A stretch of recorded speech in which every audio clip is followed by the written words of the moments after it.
고아 주제에 우리 재산을 노렸지? 윤희 씨가 저를 내려다보며 비웃었습니다. 병원 복도에 모인 사람들 앞에서 저는 무릎을 꿇고 있었어요. 제발, 저 정말 아무것도 안 가져갔어요. 제 목소리는 떨리고 있었습니다.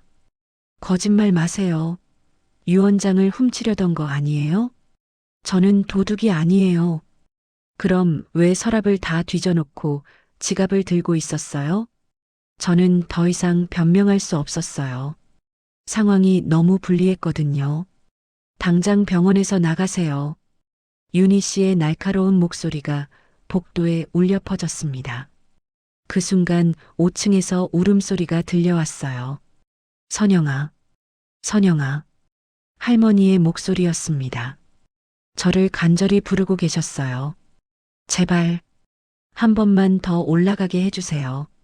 저는 바닥에 엎드려 빌었습니다. 하지만 아무도 제 말을 들어주지 않았어요. 눈물이 뺨을 타고 흘러내렸습니다. 평생 이렇게 모욕당한 적이 없었거든요. 그들은 몰랐습니다. 저를 도둑이라고 모함하는 그 사람이 바로 40년 전 진짜 범인이라는 걸요. 그리고 지금 저를 쫓아내려는 그들 앞에서 울고 있는 제가 바로 그들이 그토록 찾던 진짜 상속자라는 것도 말이에요. 이야기를 시작하기 전에 구독과 좋아요를 부탁드립니다.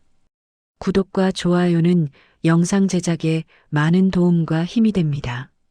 안녕하세요. 저는 윤선영이라고 합니다. 55살이 된 지금까지 남의 집에서 살아왔습니다. 어릴 때부터 고아원에서 자라다가 20살부터는 식모로, 그 다음엔 간병인으로 평생을 보냈죠. 가족이라는 게 뭔지 모르고 살았습니다. 그저 하루하루 버티며 살아가는 게 전부였어요. 그런데 어느 순간부터 마음 한구석에 작은 소망이 생겼습니다. 따뜻한 집 한 채였어요. 아주 크지 않아도 좋으니까 햇살이 잘 드는 방 하나와 작은 부엌이 있는 집. 그런 곳에서 누군가를 기다리며 살고 싶었습니다. 하지만 현실은 녹록하지 않았죠. 쌓아놓은 돈이라고는 고작 300만 원 정도. 전세금은커녕 월세 보증금도 제대로 마련하지 못한 형편이었습니다. 그래서 이번에도 병원 간병 알바를 구했어요. 하루 10만 원씩이라도 모으면 언젠가는 제 집이 생기리라 믿으며 말이죠.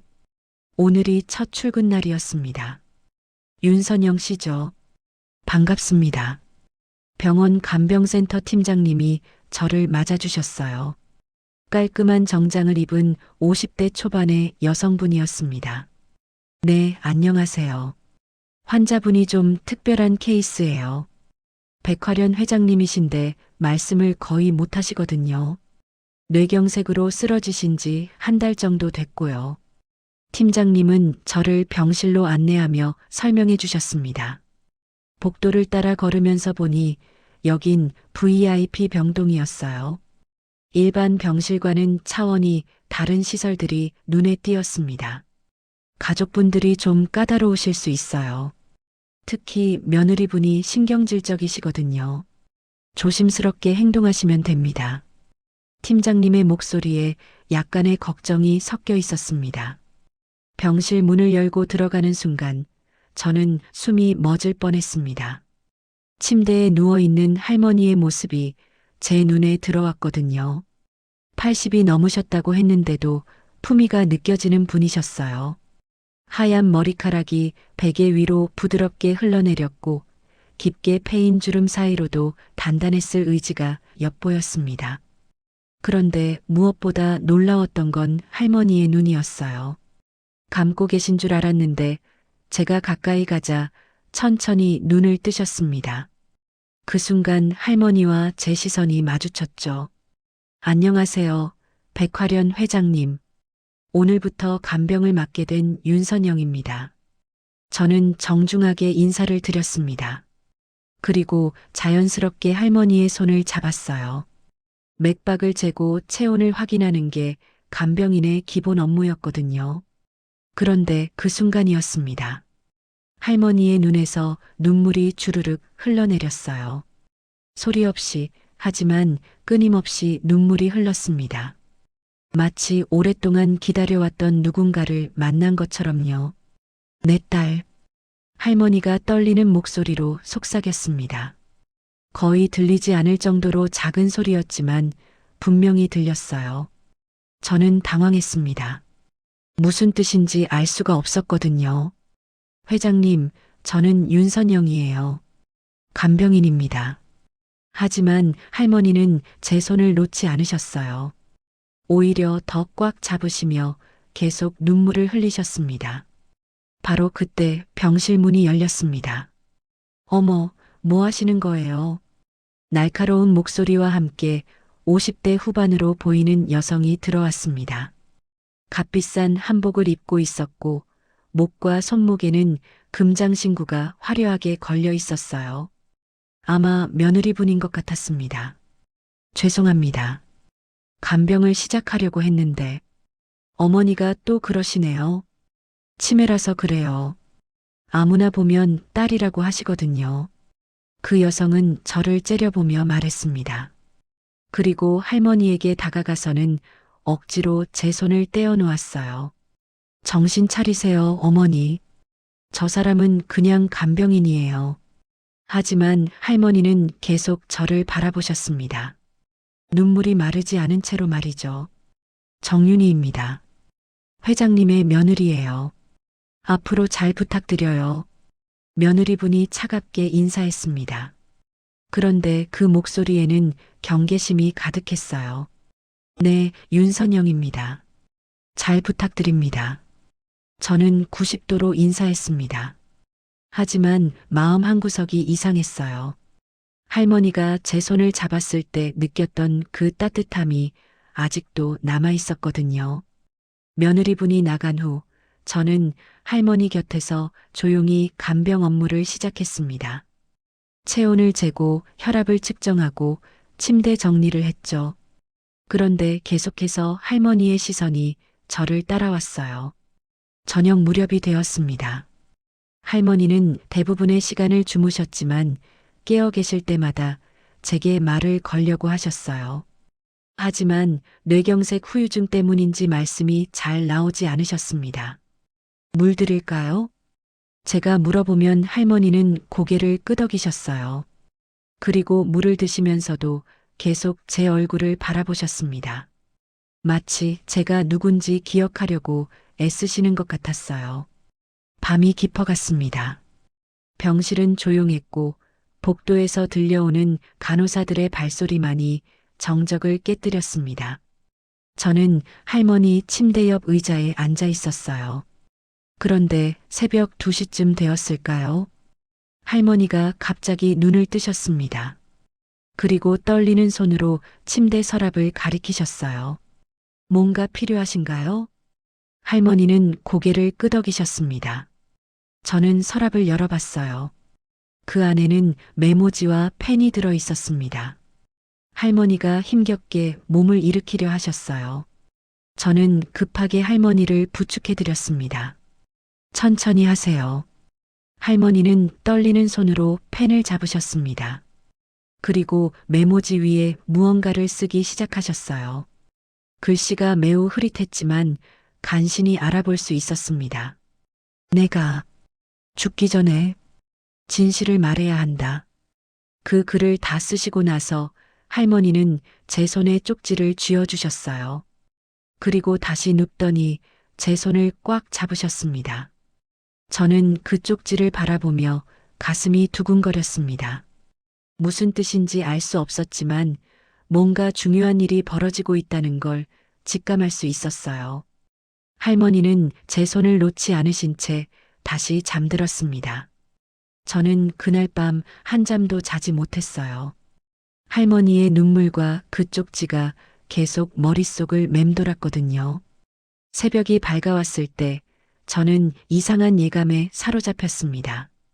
평생 남의 집에서 살아온 제가 왜 이 할머니에게서 이런 따뜻함을 느끼는 걸까요? 그리고 할머니는 왜 저를 보고 딸이라고 하신 걸까요? 모든 게 수수께끼였습니다. 다음 날 아침이었습니다. 할머니는 여전히 깊은 잠에 빠져 계셨어요. 간밤에 받은 그 쪽지를 저는 주머니 깊숙이 넣어두었습니다. 무슨 의미인지 알 수 없었지만 함부로 버릴 수는 없었거든요. 오전 8시쯤 되자 병실 문이 열렸습니다. 어제 봤던 며느리 정윤희 씨가 들어왔어요. 오늘도 값비싼 옷차림이었습니다. 검은색 정장에 진주 목걸이를 하고 있었죠. 그런데 어제보다 표정이 더 차가워 보였어요. 어머니 상태는 어떠세요? 윤희 씨가 저에게 물었습니다. 목소리는 정중했지만 눈빛이 싸늘했어요. 밤새 잘 주무셨습니다. 열도 없으시고 혈압도 안정적이에요. 저는 정확하게 보고했습니다. 간병인으로서 해야 할 일이었거든요. 그런데 윤희 씨는 제 대답을 듣고도 만족스러워하지 않았어요. 오히려 할머니 침대 주변을 꼼꼼히 살펴봤습니다. 마치 뭔가 빠뜨린 게 있는지 확인하는 것 같았어요. 간병인 씨, 잠깐 밖으로 나가 있어요. 네. 어머니와 단둘이 얘기할 게 있거든요. 저는 당황했습니다. 간병인이 환자를 혼자 두고 나간다는 게 말이 안 되었거든요. 하지만 혹시 응급 상황이 생기면 괜찮아요. 금방 끝날 테니까. 윤희 씨의 목소리가 점점 날카로워졌습니다. 거부할 수 없는 분위기였어요. 저는 할 수 없이 병실 밖으로 나왔습니다. 복도에 서서 기다리는데 병실 안에서 윤희 씨의 목소리가 들려왔어요. 어머니, 정신 차리세요. 저 여자는 그냥 간병인이에요. 왜 자꾸 딸이라고 하시는 거예요? 할머니의 대답은 들리지 않았습니다. 아마 말씀을 제대로 못하시는 상태여서 그런 것 같았어요. 어머니가 이런 식으로 행동하시면 가족들이 걱정합니다. 제발 그 여자한테 관심 갖지 마세요. 윤희 씨의 목소리에는 다급함이 섞여 있었어요. 왜 그렇게 민감하게 반응하는지 이해할 수 없었습니다. 10분 정도 지나자 윤희 씨가 병실에서 나왔어요. 얼굴이 약간 붉어져 있었습니다. 들어가세요. 저는 다시 병실로 들어갔어요. 할머니는 눈을 감고 계셨지만 얼굴에 눈물 자국이 남아 있었습니다. 회장님, 괜찮으세요? 할머니가 천천히 눈을 뜨셨어요. 그리고 제 얼굴을 보자마자 또다시 눈물을 흘리기 시작하셨습니다. 점심시간이 되자 더 많은 가족들이 병실을 찾아왔습니다.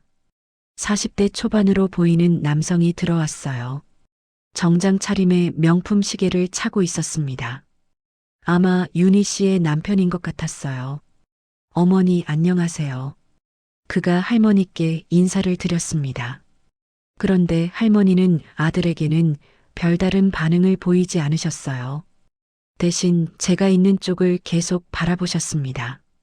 간병인 선생님이시군요. 수고 많으세요. 그가 저에게도 인사했습니다. 윤희 씨에 비해서는 예의가 바른 분이었어요. 안녕하세요. 윤선영입니다. 그런데 바로 그 순간이었습니다. 할머니가 갑자기 손을 뻗으셨어요. 제 손을 잡으려고 하시는 거였죠. 저는 자연스럽게 할머니의 손을 받아들였습니다. 간병인이라면 당연한 일이었거든요. 하지만 가족들의 반응은 달랐어요. 또 시작이네. 윤희 씨가 눈살을 찌푸렸습니다. 어머니, 왜 그러세요? 저희가 왔는데. 아들도 당황스러워했어요. 하지만 할머니는 제 손을 놓지 않으셨습니다. 오히려 더 꽉 잡으시며 뭔가 말씀하려고 애쓰셨어요. 딸, 네, 딸. 할머니의 목소리는 떨렸지만 분명했습니다. 그 말을 들은 윤희 씨의 얼굴이 순식간에 일그러졌어요. 어머니, 정신 좀 차리세요. 윤희 씨가 큰 소리로 외쳤습니다. 그 소리에 복도에 있던 간호사들까지 병실을 들여다봤어요. 여보, 목소리 좀 낮춰요. 남편이 윤희 씨를 제지했습니다. 아니에요. 어머니가 자꾸 이상한 소리를 하시잖아요. 윤희 씨는 흥분을 가라앉히지 못했어요. 그리고 저를 똑바로 바라보며 말했습니다. 간병인 씨, 어머니가 치매 증상이 있으세요. 하시는 말씀을 너무 심각하게 받아들이지 마세요. 네, 알겠습니다. 저는 조심스럽게 대답했습니다. 하지만 마음 한편으로는 의문이 들었어요. 할머니의 눈빛이 결코 치매 환자의 것 같지 않았거든요. 너무나 또렷하고 간절했어요. 오후에 윤희 씨는 저를 복도로 불러냈습니다. 간병인 씨, 잠깐 얘기 좀 해요. 저는 윤희 씨를 따라 복도 끝 휴게실로 갔습니다. 그곳엔 아무도 없었어요. 솔직히 말할게요. 윤희 씨가 팔짱을 끼며 저를 쳐다봤습니다. 눈빛이 차가웠어요. 우리 집안에 감히 끼어들지 마세요. 네. 어머니가 자꾸 이상한 말씀을 하시는데 그건 정말 치매 때문이에요. 괜한 오해하지 마시고요. 저는 어리둥절했습니다. 제가 뭘 오해한다는 건지 알 수가 없었거든요. 저는 그냥 간병일만 하려고 해요. 다른 생각은 없습니다. 그럼 좋고요. 앞으로 어머니가 뭐라고 하시든 적당히 넘겨들으세요. 진짜로 받아들이면 안 돼요. 윤희 씨의 목소리에는 경고의 의미가 담겨 있었습니다. 그리고 한 가지 더요. 어머니 주변에 있는 물건들 함부로 만지지 마세요. 특히 서랍 같은 건 절대 열어보지 말고요. 저는 가슴이 철렁했습니다.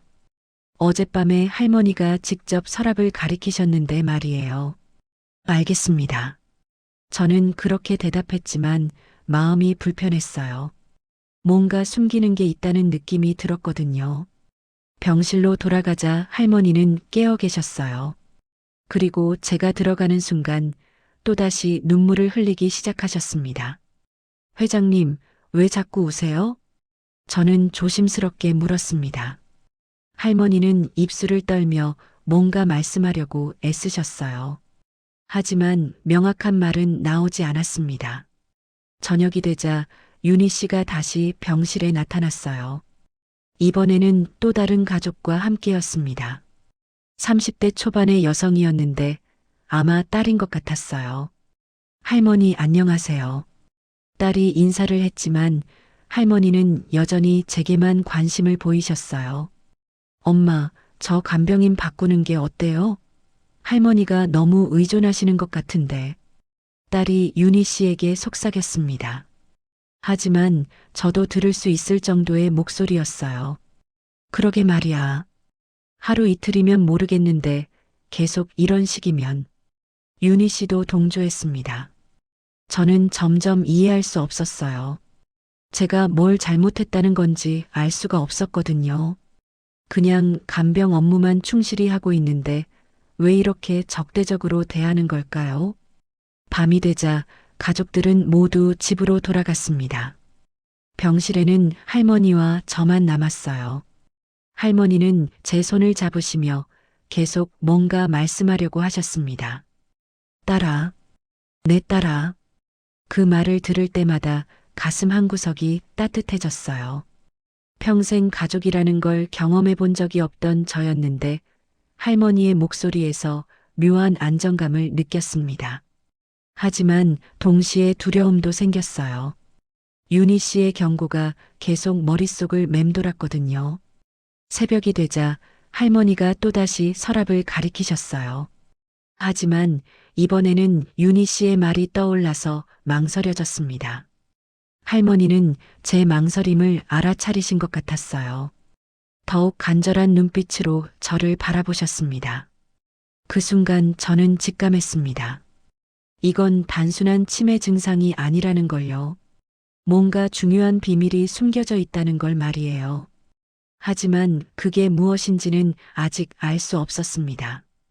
다만 한 가지 확실한 건 제가 이 가족들에게 환영받지 못한다는 사실이었어요.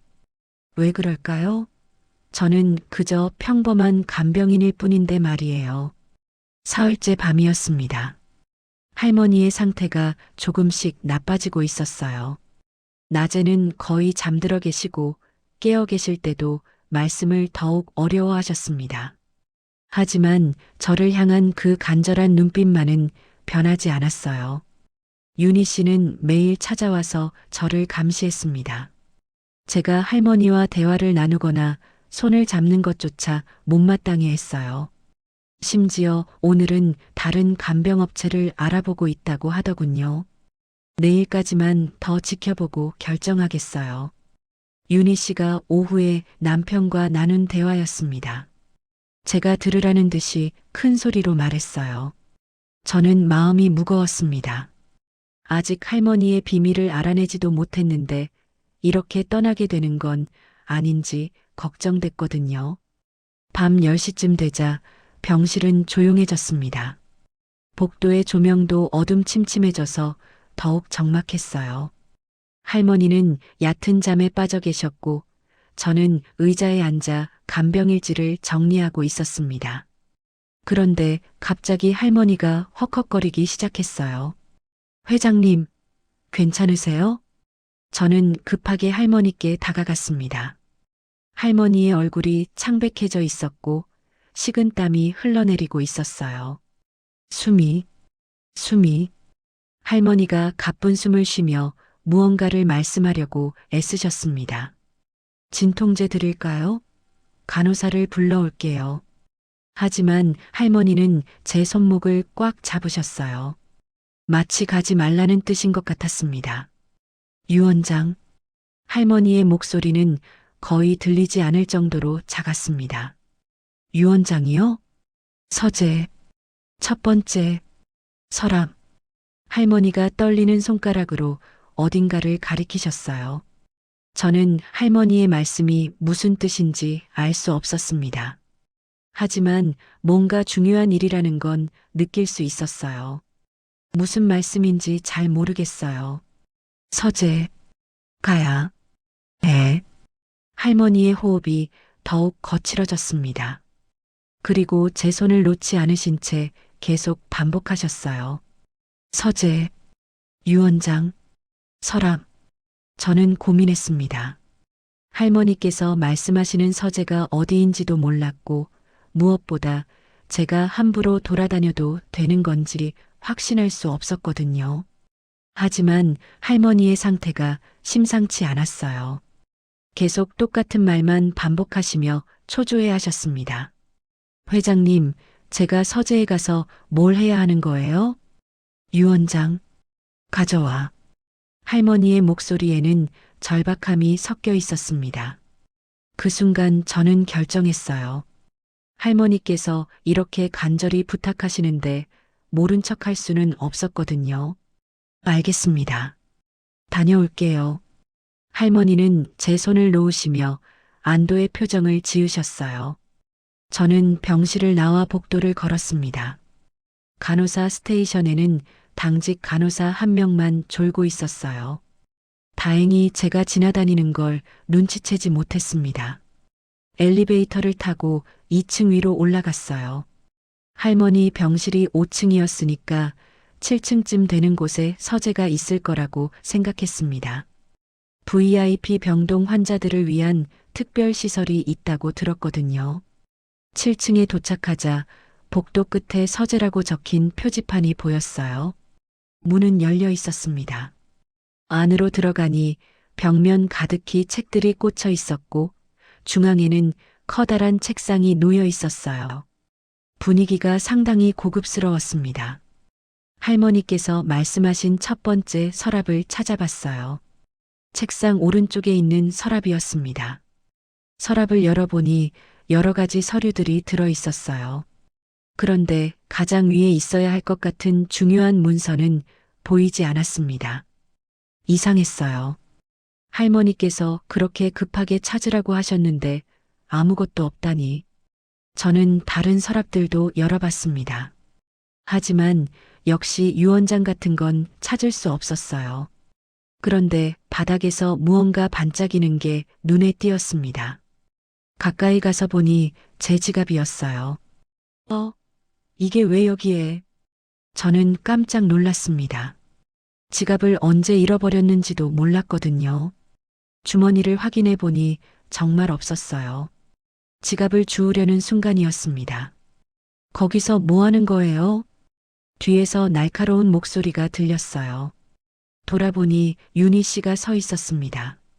뒤에는 할머니의 아들과 딸, 그리고 병원 직원 몇 명도 함께 있었어요. 저는 당황해서 말을 제대로 하지 못했습니다. 뭔가를 훔치려고 했나 보네요. 손에 뭘 들고 있어요? 윤희 씨가 제 손을 가리키며 말했어요. 제 손에는 방금 주운 지갑이 들려 있었습니다.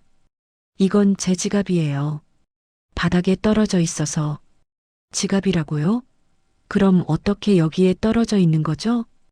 윤희 씨의 목소리가 점점 커졌습니다. 저도 모르겠어요. 언제 떨어뜨렸는지. 거짓말 마세요. 여기는 가족들 외에는 들어올 수 없는 곳이에요. 윤희 씨가 소리를 지르자 다른 사람들도 웅성거리기 시작했어요. 어머, 서랍이 다 열려 있네. 딸이 책상 쪽을 가리키며 말했습니다. 설마 유언장을 찾으려고 했나요? 아들도 의심스러운 눈빛으로 저를 바라봤어요. 저는 급하게 설명하려고 했습니다. 아니에요. 회장님께서 서재에 가서 유언장을 가져오라고 하셔서. 하지만 그 말이 더 큰 문제가 되었어요. 뭐라고요? 어머니가 유언장을 가져오라고 했다고요? 윤희 씨의 얼굴이 사악하게 일그러졌습니다. 저 여자가 유언장을 훔쳤어요. 윤희 씨가 큰 소리로 외쳤어요. 그 소리가 복도 전체에 울려 퍼졌습니다. 훔쳤다니요? 저는 아무것도 하지 않았어요. 그럼 여기서 뭘 하고 있던 거예요? 서랍을 다 뒤지고 회장님께서 시키셔서 치매 환자의 말을 믿고 유언장을 훔치려고 했다는 거네요. 윤희 씨는 저를 범죄자 취급하고 있었어요. 병원 직원들도 당황스러워했습니다. 이런 일은 처음 겪는 일이었을 테니까요. 일단 보안팀에 연락해야겠어요. 병동 팀장이 말했습니다. 당연하죠. 도둑질 시도잖아요. 윤희 씨가 흥분해서 소리쳤어요. 저는 머리가 하얘졌어요. 이런 일이 벌어질 줄 몰랐거든요. 할머니께서 그렇게 간절히 부탁하셔서 온 건데 이제 와서 도둑으로 몰리다니. 정말 회장님께서 시키신 일이에요. 제가 거짓말할 이유가 없잖아요. 어머니는 지금 정신이 없으세요. 그런 말씀을 하실 리 없어요. 윤희 씨는 제 말을 전혀 믿지 않았어요. 그리고 유언장이 실제로 없어졌어요. 원래 여기 있었던 유언장이 사라졌다고요. 그 말을 듣고 모든 사람들이 술렁였습니다. 유언장이 없어졌다고요? 네. 분명히 여기 첫 번째 서랍에 보관되어 있었는데 지금은 없어요. 윤희 씨가 서랍 안을 보여주며 말했어요. 정말로 비어 있었습니다. 저는 아무것도 가져가지 않았어요. 왔을 때부터 없었다고요. 하지만 아무도 제 말을 믿지 않았어요. 상황이 너무 의심스러웠거든요. 보안팀이 올 때까지 여기서 기다리세요. 병동 팀장이 저에게 말했습니다. 저는 절망적이었어요. 아무리 설명해도 믿어주는 사람이 없었거든요. 그런데 더 큰 문제가 있었습니다. 정말로 유언장이 사라져 있었다는 거예요. 제가 오기 전에 이미 누군가가 가져간 것 같았습니다. 그렇다면 진짜 범인은 따로 있다는 뜻이죠. 하지만 지금 상황에서는 제가 범인으로 보일 수밖에 없었어요. 앞으로 저 여자가 어머니 근처에 얼씬거리지 못하게 해주세요. 윤희 씨가 병원 직원들에게 말했습니다. 당연히 간병인 계약은 해지될 거예요. 아들도 차갑게 말했어요. 저는 이제 완전히 고립되었습니다. 할머니의 부탁을 들어드리려고 했을 뿐인데 도둑으로 몰렸고 간병인 일도 잃게 되었어요. 무엇보다 할머니께 무슨 일이 생겼는지 궁금했지만 이제는 확인할 수도 없었습니다. 서재 안은 적막했고 저 혼자만이 어둠 속에 남겨진 기분이었어요. 보안팀이 도착했습니다. 2명의 경비원이 서재로 들어왔어요. 한 명은 50대 중반의 베테랑 경비원이었고 다른 한 명은 젊은 신입 같아 보였습니다. 무슨 일입니까? 베테랑 경비원이 상황을 파악하려고 했어요. 저 간병인이 유언장을 훔쳤어요. 윤희 씨가 제게 손가락질을 하며 소리쳤습니다. 훔쳤다고요? 네. 서랍을 다 뒤져놓고는 제 지갑이라고 거짓말하고 있어요. 윤희 씨의 목소리는 분노로 떨리고 있었어요. 경비원은 저를 의심스러운 눈으로 바라봤습니다. 상황상 제가 범인으로 보일 수밖에 없었어요. 간병인 씨, 여기서 뭘 하고 계셨나요? 회장님께서 유언장을 가져오라고 하셔서 치매 환자의 말을 믿고 유언장을 훔치려 했다는 거네요. 윤희 씨가 제 말을 끊었어요. 저는 정말 아무것도 가져가지 않았어요. 하지만 아무도 제 말을 믿지 않았습니다. 일단 경찰에 신고해야겠어요. 병원 보안팀장이 말했어요. 그 말을 들은 순간 저는 다리에 힘이 빠졌습니다. 경찰에 신고까지 당한다니요. 잠깐만요. 정말 오해예요. 저는 필사적으로 항변했습니다. 오해라고요? 그럼 여기서 뭘 하고 있던 거예요? 아들이 차갑게 물었어요. 회장님께서 간절히 부탁하셔서 어머니는 지금 정신이 없으세요. 그런 부탁을 하실 리 없어요. 딸도 제 말을 믿지 않았어요. 저는 점점 절망적이 되어 갔습니다. 아무리 설명해도 소용없었거든요. 이 여자를 당장 병원에서 내쫓으세요. 윤희 씨가 병원 직원들에게 소리쳤어요. 그러게요. 이런 사람이 어떻게 간병인 자격을 받았는지 모르겠어요.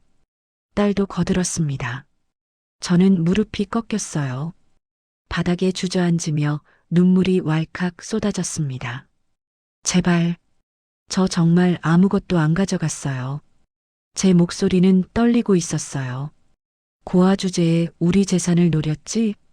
윤희 씨가 저를 내려다보며 비웃었습니다. 그 말을 듣는 순간 가슴이 찢어지는 것 같았어요.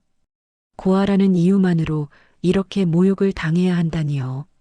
제가 뭘 잘못했나요? 저는 흐느끼며 말했어요. 잘못했다고요? 남의 집 재산을 훔치려 한 게 잘못이 아니에요? 저는 정말 그만해요. 더 이상 변명 듣고 싶지 않아요.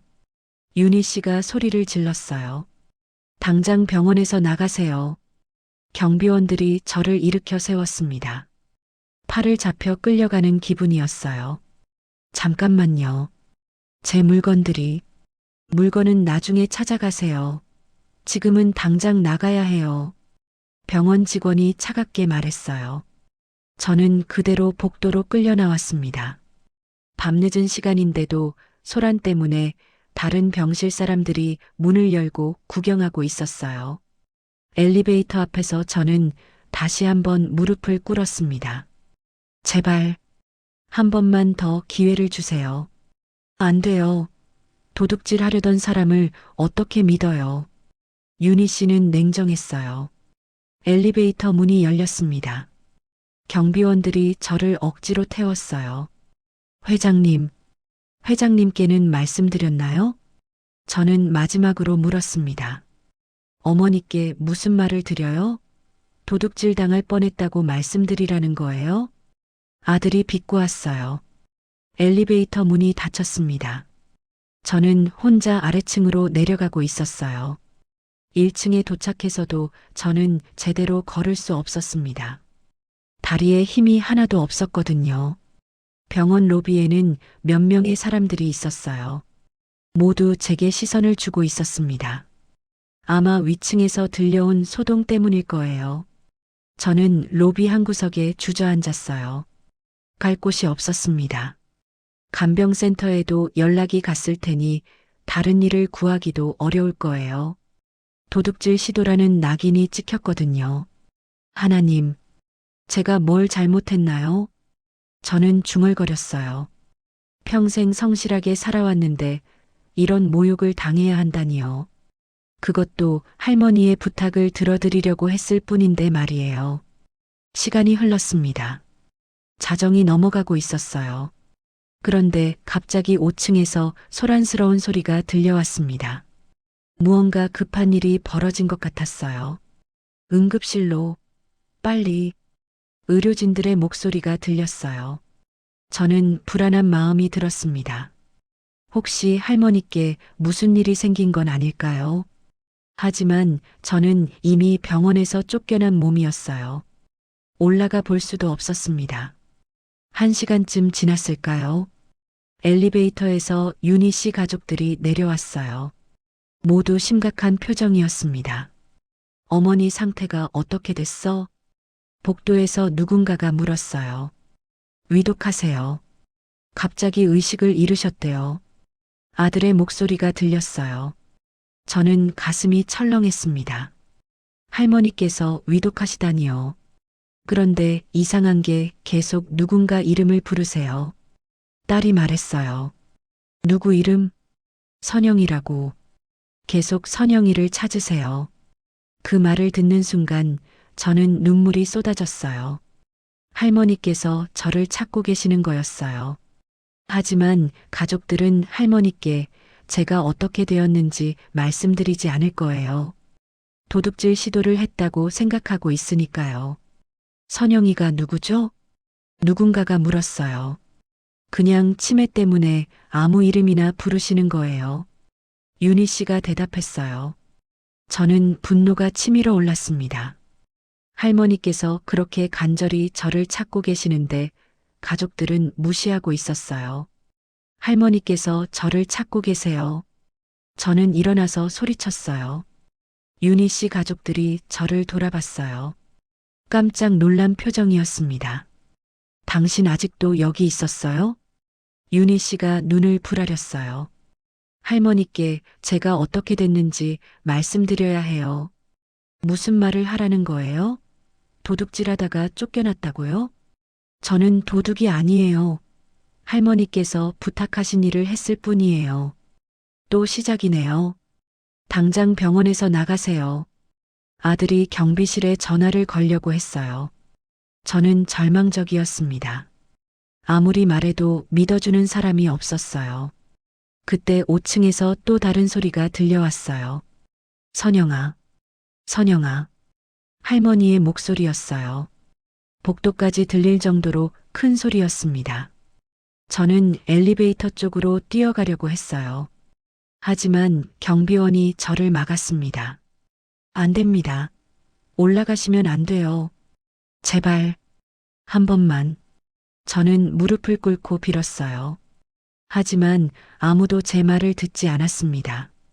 선영아, 내 딸아. 할머니의 울음소리가 계속 들려왔어요. 그 소리는 제 가슴을 찢어 놓았습니다. 저는 바닥에 앉아 펑펑 울었어요. 할머니께서 그렇게 저를 찾고 계시는데 아무것도 할 수 없었거든요. 나가세요. 당장. 윤희 씨가 마지막 통첩을 했어요. 저는 천천히 일어났습니다. 더 이상 여기 있어봐야 소용없다는 걸 알았거든요. 하지만 마음속에서는 다짐하고 있었어요. 이렇게 끝낼 수는 없다고요. 할머니와 저 사이에 무언가 특별한 연결고리가 있다는 걸 확신했거든요. 언젠가는 진실을 밝혀내겠다고 다짐했습니다. 저는 병원 밖으로 나섰어요. 차가운 새벽 공기가 얼굴을 스쳤습니다. 뒤돌아보니 5층 병실에 불이 켜져 있었어요. 할머니가 계시는 곳이었습니다. 기다려주세요, 할머니. 꼭 돌아올게요. 저는 작은 목소리로 중얼거렸어요. 그리고 어둠 속으로 걸어갔습니다. 하지만 제 눈빛은 이전과 달랐어요. 체념이 아닌 결의가 담겨 있었거든요. 병원을 나온 저는 한참을 걸었습니다. 갈 곳이 없었어요. 월세방은 이미 정리했고 짐은 간병센터 기숙사에 맡겨둔 상태였거든요. 하지만 지금 상황에서는 그곳에 돌아갈 수도 없었습니다. 새벽 공기는 차가웠어요. 10월 말의 서늘함이 온몸을 파고들었습니다. 저는 24시간 편의점을 찾아 들어갔어요. 따뜻한 커피 한 잔을 사서 구석진 자리에 앉았습니다. 창밖으로는 가로등 불빛만이 쓸쓸하게 빛나고 있었어요. 할머니의 마지막 모습이 계속 떠올랐습니다. 제 이름을 부르며 울부짖으시던 목소리가 귓가에 맴돌았어요. 선영아, 내 딸아, 왜 할머니는 저를 그렇게 부르셨을까요? 정말 단순한 치매 증상일까요? 아니었어요. 할머니의 눈빛은 너무나 또렷했거든요. 마치 저를 진짜로 알고 계신 것 같았습니다. 그때 갑자기 오래된 기억이 떠올랐어요. 아주 어렸을 때의 일이었습니다. 저는 분홍색 원피스를 입고 있었어요. 누군가의 손을 잡고 걷고 있었죠. 선영아, 잠깐만 여기 있어. 그 목소리는 따뜻했습니다. 여성의 목소리였어요. 저는 그 사람이 누구였는지 기억할 수 없었어요. 얼굴도 이름도 모르겠어요. 하지만 그 손의 온기만은 생생했습니다. 그 사람은 저를 어떤 건물 앞에 세워두고 사라졌어요. 저는 한참을 기다렸지만 다시 오지 않았습니다. 다음 기억은 보육원이었어요. 이 아이 이름은 뭐예요? 선영이래요. 옷에 적혀 있던 이름표 때문에 알았어요. 어른들이 저에 대해 이야기하고 있었어요. 그때 저는 6살이었습니다. 말도 제대로 못했고 누가 저를 여기에 데려왔는지도 몰랐어요. 보육원 생활이 시작되었습니다. 최 원장님은 다정한 분이셨어요. 저를 친딸처럼 돌봐주셨습니다. 몇 년이 지났을까요? 어느 날 원장님께서 저를 불러 말씀하셨어요. 선영아, 내가 발견됐을 때 너를 찾는 사람이 너무 많았단다. 저를 찾는 사람이요? 응. 하지만 그중 누구도 진짜 부모는 아니었어. 원장님의 목소리에는 안타까움이 섞여 있었어요. 왜요? 돈 때문이었어. 내가 부잣집 아이라는 소문이 돌았거든. 그래서 가짜 부모들이 나타난 거야. 저는 충격이었어요. 저를 찾아온 사람들이 모두 가짜였다니요. 진짜 부모님은 어디 계세요? 모르겠어, 선영아. 하지만 언젠가 만날 수 있을 거야. 원장님은 저를 안아주셨어요. 그 이후로 저는 가족에 대한 꿈을 접었습니다. 혼자 살아가는 법을 배웠어요.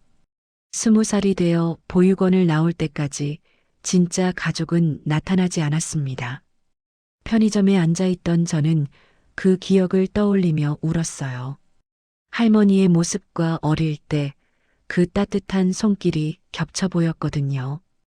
혹시 할머니가 저를 진짜로 아시는 분일까요? 하지만 불가능했어요.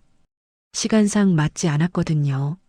40년 전이라면 할머니도 40살 정도였을 텐데 그때 저를 잃어버리셨다면 지금까지 기다리셨을까요? 그래도 마음 한구석에서는 희망이 생겼어요. 만약, 정말 만약에 할머니가 저와 연결된 분이라면 어떨까요? 분홍 원피스를 입었던 6살의 제가 지금의 저와 이어지는 건 아닐까요? 새벽 5시가 되어서야 저는 편의점을 나왔습니다. 해가 뜨기 시작했어요. 새로운 하루가 시작되는 거였습니다. 저는 다짐했어요. 할머니와의 연결고리를 찾아내겠다고요. 단순한 우연이 아니라는 걸 증명하겠다고 말이에요. 어디서부터 시작해야 할지 막막했지만 포기할 수는 없었습니다. 분홍 원피스를 입었던 그 아이가 지금의 저를 만들었듯이 지금의 저도 할머니를 찾아낼 수 있을 거라고 믿었어요. 그날 오후 2시쯤이었습니다. 저는 보육원 시절 다니던 작은 교회 앞에 서 있었어요. 갈 곳이 없어서 이곳저곳을 헤매다가 어릴 때 기억이 있는 곳을 찾게 되었거든요. 교회는 여전히 그 자리에 있었습니다. 낡은 십자가가 옥상에 서 있었고 작은 마당에는 아직도 그네가 남아 있었어요. 선영이니? 뒤에서 익숙한 목소리가 들렸습니다. 돌아보니 최 원장님이 계셨어요. 이제 70이 넘으셨는데도 여전히 정정하셨습니다. 원장님, 저는 눈물이 핑 돌았어요. 어려울 때 찾아뵐 수 있는 분이 계시다는 게 얼마나 고마운지 몰랐거든요. 무슨 일이야? 얼굴이 왜 이렇게 상했니? 원장님께서 제 뺨을 어루만져 주셨어요. 저는 지난 며칠 동안 있었던 일을 모두 말씀드렸습니다. 할머니를 만난 것부터 유언장 사건까지 전부 털어놨어요. 이상하네. 그 할머니가 정말 너를 딸이라고 했다고? 원장님의 표정이 진지해졌습니다. 네. 처음 보는 순간부터 그러셨어요. 혹시 그 할머니 성함이 뭐니? 백화련 회장님이세요. 원장님의 얼굴이 갑자기 하얘졌어요. 백화련이라고? 네. 왜 그러세요? 선영아. 그분이 너를 찾던 사람 중 한 명이었어. 저는 깜짝 놀랐습니다. 네. 40년 전에 말이야. 너를 잃어버렸다면서 찾아오신 분이 계셨는데 그분이 백화련이셨어. 원장님은 기억을 더듬으시며 말씀하셨어요. 하지만 가짜라고 하지 않으셨나요? 그때는 그렇게 생각했지. 워낙 많은 사람들이 와서. 하지만 지금 생각해보니 그분만은 달랐어. 저는 가슴이 두근거렸습니다. 어떻게 달랐는데요? 다른 사람들은 돈 냄새가 났는데 그분만은 진짜로 슬퍼하셨어. 너를 잃어버린 게 아니라 뺏겼다고 하시더라고. 뺏겼다고요? 응. 누군가가 고의로 너를 숨겼다는 거야.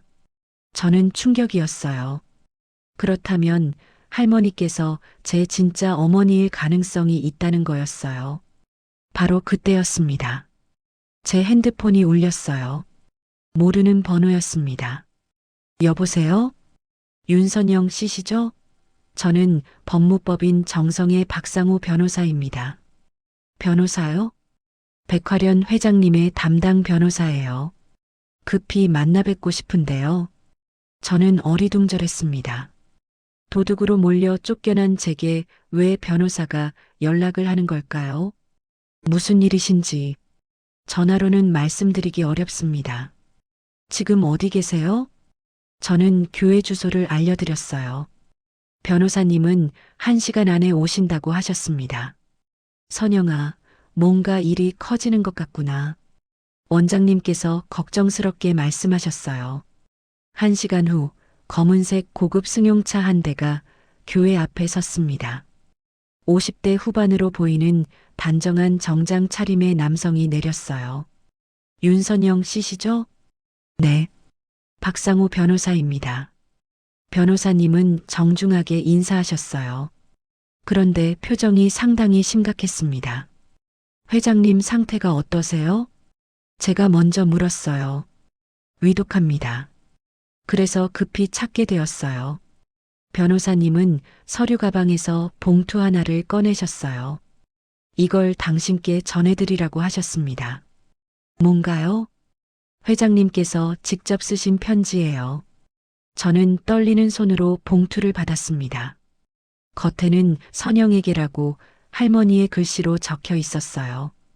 여기서 읽어보세요. 변호사님이 말씀하셨어요. 저는 봉투를 뜯었습니다. 안에는 편지지 2장이 들어 있었어요.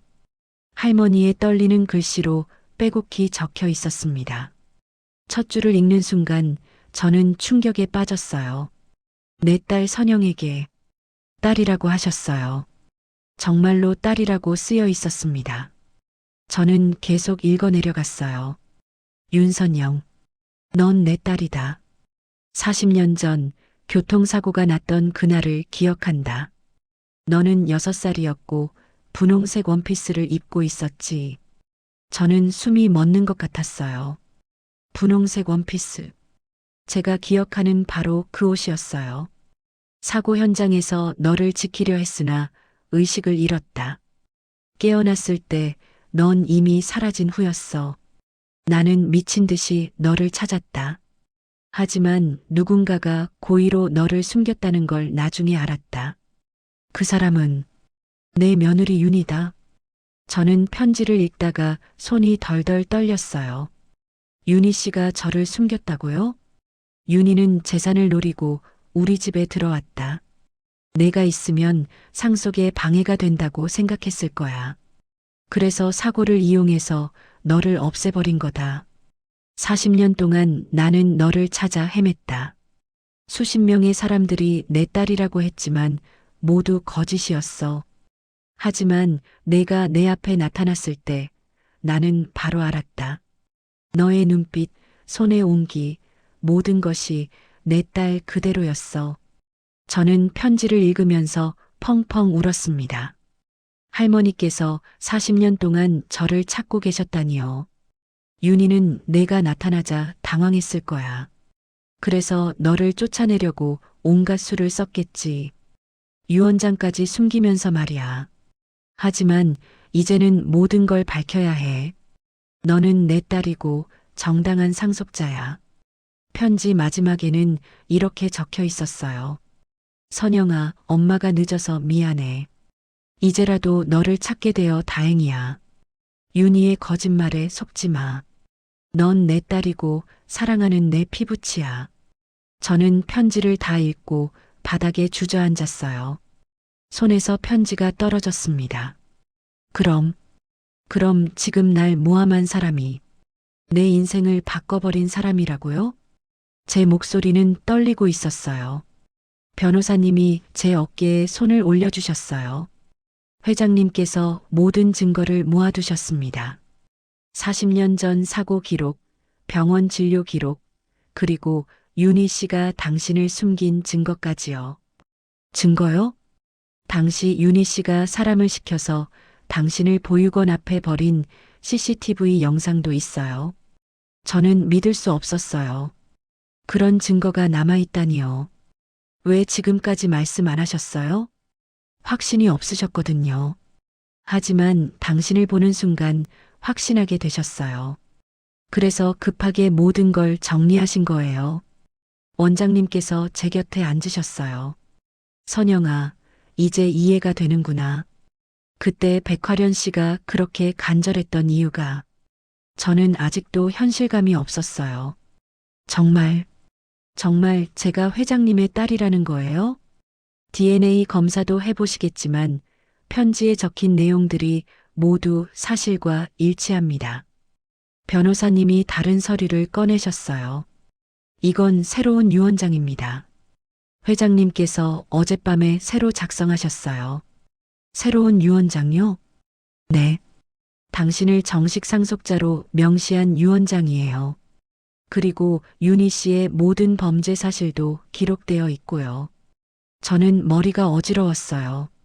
너무 많은 일이 한꺼번에 벌어지고 있었거든요. 그런데 왜 윤희 씨는 지금까지 가만히 있었던 거예요? 제가 나타났을 때 바로 없애버릴 수도 있었을 텐데. 확신이 없었을 거예요. 회장님께서 치매라고 생각했으니까요. 하지만 유언장을 찾으려고 하시자 위험하다고 판단한 거겠죠. 변호사님의 설명을 들으니 모든 게 맞아떨어졌어요. 그래서 제가 유언장을 찾으러 갔을 때 미리 숨겨놓고 저를 범인으로 만든 거군요. 그런 것 같습니다. 하지만 이제는 모든 게 밝혀졌어요. 저는 편지를 다시 주워들었어요. 할머니의 글씨가 새삼 소중하게 느껴졌습니다. 회장님, 아니, 어머니를 만날 수 있을까요? 물론입니다. 그래서 제가 온 거예요. 지금 당장 병원으로 가시죠. 변호사님이 일어나셨어요. 하지만 윤희 씨가 저를 못 들어가게 할 텐데요. 이제는 상황이 다릅니다. 당신이 정식 상속자라는 증거가 있으니까요. 저는 가슴이 두근거렸어요. 마침내 진실이 밝혀진 거였습니다. 40년 동안 잃어버렸던 어머니를 다시 만날 수 있게 되었어요. 그리고 제 인생을 망쳐놓은 진짜 범인도 알게 되었고요. 원장님, 저 다녀올게요. 그래, 선영아. 이제 내 진짜 가족을 찾았구나. 원장님께서 눈물을 닦으시며 말씀하셨어요. 저는 변호사님을 따라 차에 올랐습니다. 병원으로 가는 길에 마음속으로 다짐했어요. 이제는 윤희 씨와 제대로 맞서겠다고요. 그동안 당한 모욕과 고통을 모두 되돌려주겠다고 말이에요. 그리고 무엇보다 어머니께 40년 동안 못다한 말씀을 드리고 싶었어요. 차창 밖으로 병원 건물이 보였습니다. 제 인생이 완전히 바뀔 순간이 다가오고 있었어요. 편지를 꽉 쥐고 저는 각오를 다졌습니다. 이번에는 제가 진실을 말할 차례였거든요. 병원에 도착했을 때는 오후 4시였습니다. 변호사님과 함께 로비로 들어서니 익숙한 분위기였어요. 불과 하루 전에 도둑으로 몰려 쫓겨난 곳이었거든요. 윤선영 씨가 오신다고 연락드렸습니다. 변호사님이 병원 직원에게 말씀하셨어요. 아, 네. 5층 VIP 병동으로 안내해 드릴게요. 직원의 태도가 어제와는 완전히 달랐어요. 정중하고 조심스러웠습니다. 엘리베이터를 타고 올라가는 동안 제 심장은 쿵쾅거렸어요. 이제 진실을 밝힐 시간이었거든요. 5층에 도착하자 복도가 소란스러웠습니다. 윤희 씨 가족들이 간호사 스테이션에서 뭔가 대화를 나누고 있었어요. 어머니 상태가 갑자기 악화됐어요. 의식도 거의 없으시고 아들이 걱정스럽게 말하고 있었습니다. 바로 그때 저와 변호사님을 본 윤희 씨의 얼굴이 하얗게 변했어요. 저 여자가 왜 여기에? 윤희 씨가 떨리는 목소리로 말했습니다. 안녕하세요.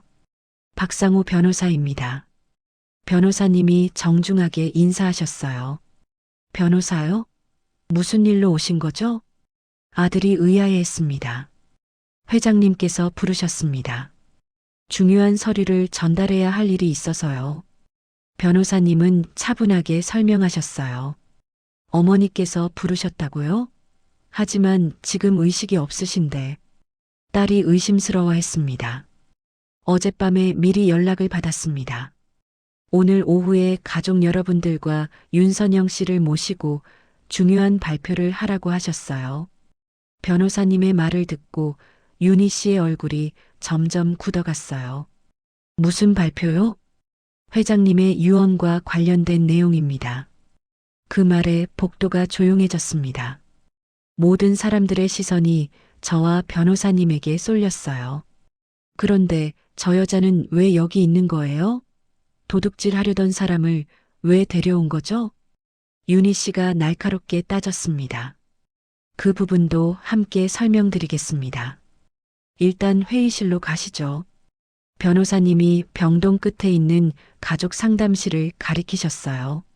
모든 가족들이 상담실로 모였습니다. 윤희 씨는 제일 뒤에 서서 불안한 표정을 짓고 있었어요. 변호사님이 서류 가방을 열고 여러 문서들을 꺼내셨습니다. 먼저 이것부터 보시죠. 변호사님이 봉인된 봉투를 보여주셨어요. 이것은 회장님께서 어젯밤에 새로 작성하신 유언장입니다. 새로 작성하셨다고요? 아들이 놀랐습니다. 네. 기존 유언장에 중대한 문제가 발견되어서 새로 쓰신 겁니다. 변호사님이 봉투를 뜯기 시작했어요. 윤희 씨의 얼굴이 점점 창백해졌습니다. 잠깐만요. 어머니가 지금 의식이 없으신 상태에서 유언장을 쓸 수 있나요? 윤희 씨가 급하게 항의했어요. 어젯밤까지는 의식이 또렷하셨습니다. 그리고 공증인과 의료진이 모두 참석한 가운데 작성되었어요. 변호사님이 차근차근 설명하셨어요. 유언장이 펼쳐졌습니다. 할머니의 떨리는 글씨로 빼곡히 적혀 있었어요. 유언장 내용을 읽어드리겠습니다. 변호사님이 읽기 시작했어요. 나 백화련은 정신이 온전한 상태에서 이 유언장을 작성한다. 첫째, 나의 모든 재산은 친딸 윤선영에게 상속한다. 그 말을 듣는 순간 방안이 술렁였습니다. 친딸이라고요? 무슨 소리예요? 아들이 소리쳤어요. 계속 읽어드리겠습니다. 변호사님은 흔들리지 않고 계속했어요. 둘째, 윤선영은 40년 전 교통사고 당시 실종되었던 나의 친딸이다. 셋째, 당시 며느리 정윤이가 고의로 선영을 숨겨 상속권을 박탈하려 했다. 윤희 씨가 벌떡 일어났어요. 거짓말이에요. 이건 말도 안 되는 소리예요. 넷째, 모든 증거 자료는 별도 봉투에 보관되어 있다. 변호사님이 다른 봉투를 꺼내셨어요. 이 안에는 40년 전 사고 당시의 모든 기록이 들어 있습니다. 병원 기록, 경찰 조서, 그리고 결정적으로 변호사님이 잠깐 멈췄어요. 정윤혜 씨가 윤선영을 보육원 앞에 버리는 CCTV 영상도 있습니다. 그 말을 듣는 순간 윤희 씨가 주저앉았어요. 그건 40년 전 영상이 아직도 남아있다고요? 딸이 믿지 못하겠다는 표정으로 물었어요. 회장님께서 사적 탐정을 고용해서 찾아낸 거예요. 당시 보육원 주변 상가에 설치된 CCTV였습니다. 변호사님이 태블릿을 꺼내셨어요. 지금 보여드릴까요? 화면에 흑백 영상이 나타났습니다. 화질은 좋지 않았지만 내용은 선명했어요. 한 여성이 어린아이의 손을 잡고 보육원 앞에 다가왔습니다. 그 여성의 얼굴이 카메라에 잡혔어요. 젊은 시절의 윤희 씨였습니다. 영상 속에서 윤희 씨는 아이를 보육원 앞에 세워두고 급하게 사라졌어요. 이 아이가 바로 윤선영 씨입니다. 변호사님이 설명했어요. 방안이 완전히 조용해졌습니다. 모든 사람들이 충격에 빠진 표정이었어요. 엄마, 이게 정말이에요? 딸이 윤희 씨를 바라보며 물었어요. 윤희 씨는 더 이상 변명할 수 없었어요. 증거가 너무나 확실했거든요. 나는 그냥 윤희 씨의 목소리가 떨렸어요. 40년 동안 가족 행세를 하면서 재산을 노렸던 거군요. 아들이 분노에 찬 목소리로 말했어요. 그리고 진짜 상속자가 나타나자 도둑으로 몰아서 쫓아내려고 했고요. 딸도 어머니를 믿을 수 없다는 표정으로 바라봤어요. 저는 이 모든 상황을 지켜보며 복잡한 심정이었어요. 분노보다는 안타까움이 더 컸습니다. 그런데 회장님 상태는 어떠세요? 제가 조심스럽게 물었어요. 위독하시지만 의식은 돌아오셨어요. 윤선영 씨를 기다리고 계십니다. 간호사가 상담실로 들어왔어요. 지금 만나뵐 수 있을까요? 네, 하지만 올해는 어려우실 거예요. 저는 변호사님과 함께 병실로 향했습니다. 다른 가족들도 따라왔어요. 하지만 윤희 씨만은 뒤에 남았습니다. 병실 문을 열고 들어가니 할머니께서 깨어 계셨어요. 제가 들어가는 모습을 보시자마자 눈에 눈물이 고였습니다. 선영아.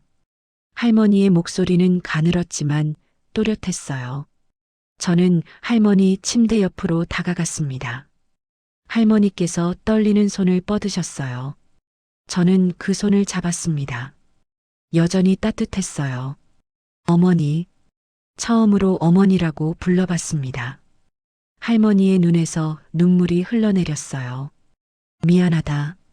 엄마가 못 찾아서 미안하다. 할머니께서 힘겹게 말씀하셨어요. 저도 눈물이 쏟아졌습니다. 저도 엄마가 있는 줄 몰랐어요. 40년을 기다렸다. 할머니께서 제 손을 꽉 잡으셨어요. 이제 찾았으니 됐어요. 됐어. 할머니의 목소리가 점점 작아졌어요. 선영아, 앞으로 힘들겠지만 괜찮아요, 어머니. 이제 혼자가 아니니까요. 저는 할머니의 손을 두 손으로 감쌌어요. 윤희는 벌을 받을 거야. 어머니, 그런 걱정 마세요. 이제 모든 게 밝혀졌어요. 할머니께서 안도의 표정을 지으셨어요. 병실 안의 다른 가족들은 모두 침묵하고 있었어요. 충격이 너무 컸을 거예요. 선영아, 엄마 손 놓지 마. 안 놓을게요, 어머니. 절대 안 놓을게요. 할머니께서 미소를 지으셨어요.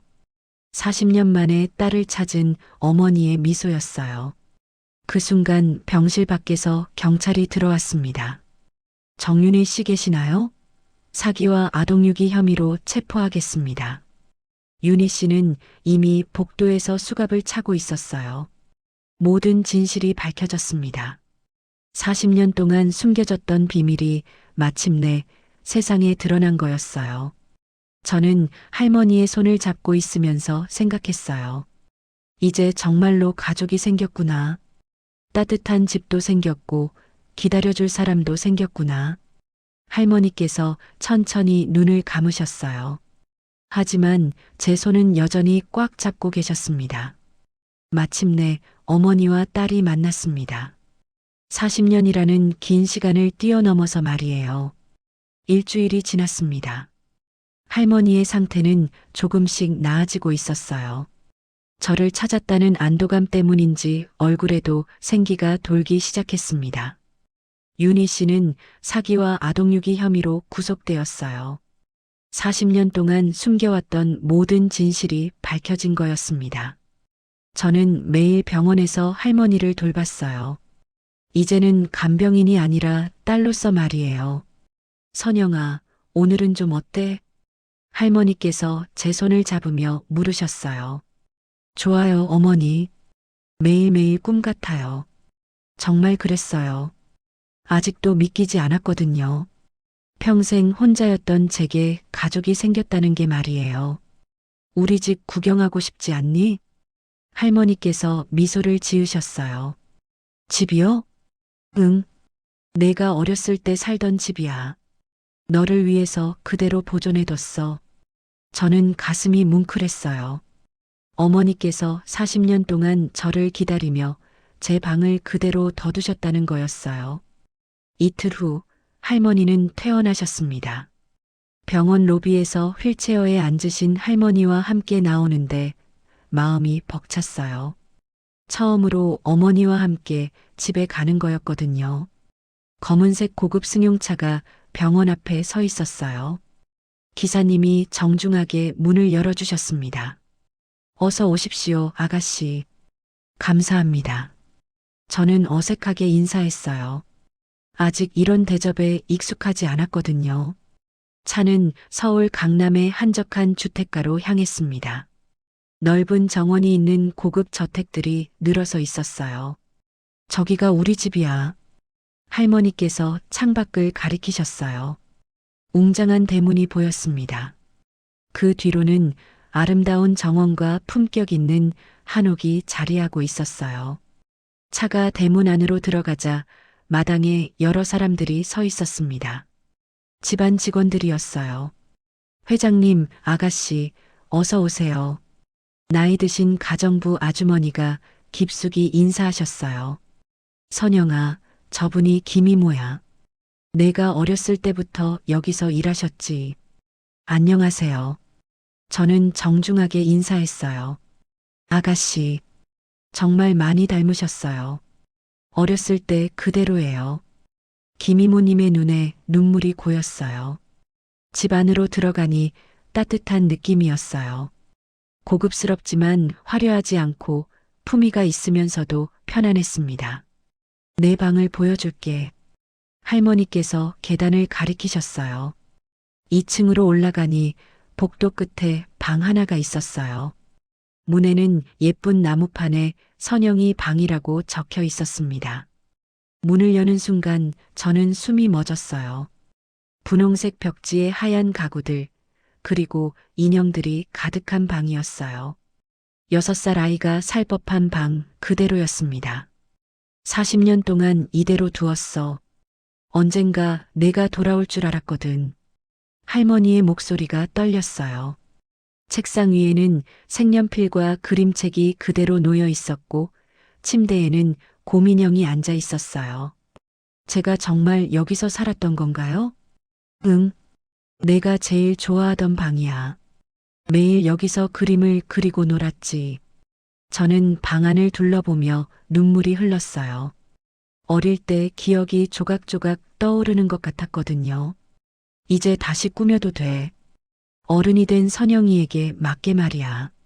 아니에요. 이대로도 좋아요. 저는 고민형을 안고 침대에 앉았어요. 40년 동안 이 방은 저를 기다리고 있었던 거예요. 마치 시간이 멈춘 것처럼 말이에요. 저녁 시간이 되었습니다. 넓은 식당에 할머니와 저 단둘이 앉아 식사를 했어요. 김이모님께서 정성스럽게 차려주신 한정식이었습니다. 맛있니? 네, 정말 맛있어요. 사실 음식 맛보다는 할머니와 함께 식사를 한다는 게 더 좋았어요. 선영아, 앞으로 뭘 하고 싶니? 할머니께서 물으셨어요. 모르겠어요. 평생 남의 집에서만 살았는데 회사 일을 배워볼 수도 있고 하고 싶은 공부가 있다면 그것도 좋고 저는 그냥 어머니 곁에 있으면 돼요. 할머니께서 제 손을 잡으셨어요.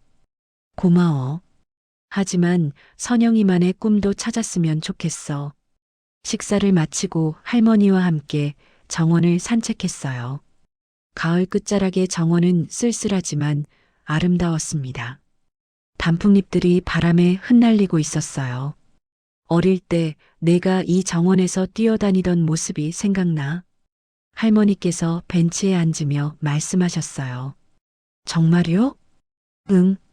특히 저기 연못에서 물고기 주는 걸 좋아했어. 할머니께서 연못을 가리키셨어요.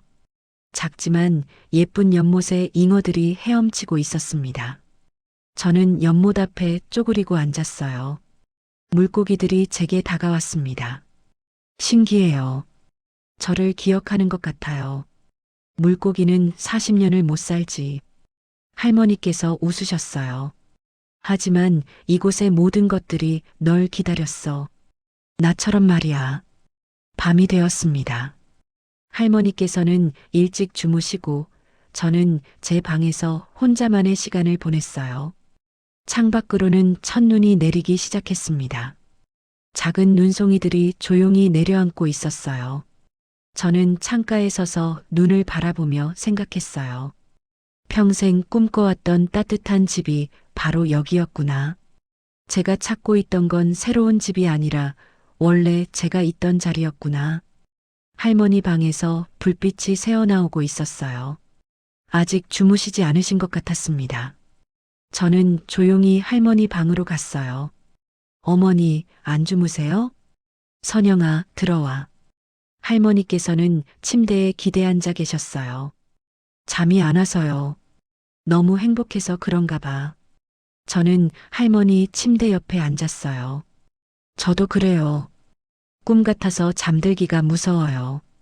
꿈이 아니야. 이제 정말 함께인 거야. 할머니께서 제 머리를 쓰다듬어 주셨어요. 어머니, 죄송해요. 그동안 못 찾아뵌 것도 고생시켜드린 것도 무슨 소리야. 내 잘못이 아니잖아. 그래도 선영아, 우리 이제 뒤돌아보지 말자. 앞으로만 보고 살자. 저는 할머니의 손을 꽉 잡았어요. 창밖으로 눈이 더 굵게 내리고 있었습니다. 정원이 하얀 눈으로 덮여가고 있었어요. 엄마, 저 이제 어디도 안 갈게요. 제 목소리가 떨렸어요. 고마워, 선영아. 정말 고마워. 할머니의 눈에 눈물이 고였어요. 저는 할머니와 함께 창밖 눈을 바라봤어요. 하얀 눈송이들이 조용히 내려앉으며 세상을 새하얗게 만들어가고 있었습니다. 마치 제 인생도 새롭게 시작되는 것처럼 말이에요. 한평생 타인의 집에서 살던 저는 결국 제 집을 찾아왔습니다. 40년이라는 긴 시간을 돌아서 왔지만 저는 마침내 집에 왔어요. 따뜻한 손길이 기다리는 곳, 제가 설 자리가 있는 곳, 그리고 사랑하는 사람이 있는 곳으로 말이에요.